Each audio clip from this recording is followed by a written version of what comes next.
येथे बुडी देई माझ्या मना, याचा अर्थ सद्गुरू निवृत्तीनाथ महाराजांचं जे वास्तव स्वरूप आहे, ते जे परब्रह्म स्वरूप आहेत, त्या परब्रह्म चिंतनामध्ये स्वतःला गुंतून घे. आपण देखील आपल्या मनाला असं काय केलं पाहिजे, उपदेश केला पाहिजे.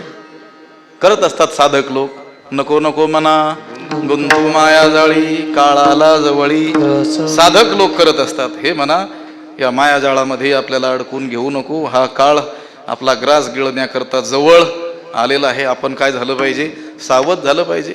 आपणही आपल्या मनाला काय केलं पाहिजे, गोविंद गोविंद मनाला मनाला उपदेश केला पाहिजे की गोविंदाचं काय करून घे, माझ्या मना लागो छंद नित्य गोविंद गोविंद, असं आपण आपल्या मनाला काय केलं पाहिजे, उपदेश केला पाहिजे. कारण गोष्ट ही आहे की परमार्थामध्ये सगळ्यात महत्वाची गोष्ट आहे की आपल्या मनात काय झालं पाहिजे, परिवर्तन झालं पाहिजे.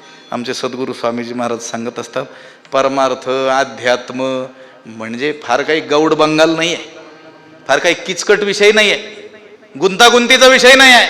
काय परमार्थ म्हणजे काय, आपल्या मनात पालट होणं हाच परमार्थ आहे. आपल्या विचारात परिवर्तन होणं हाच काय आहे, परमार्थ आहे. जर परमार्थात येऊन 25 वर्ष उलटून गेलेले असतील आणि विचार तसेच असतील तर आपला परमार्थ फळलेला नाही. विठ्ठला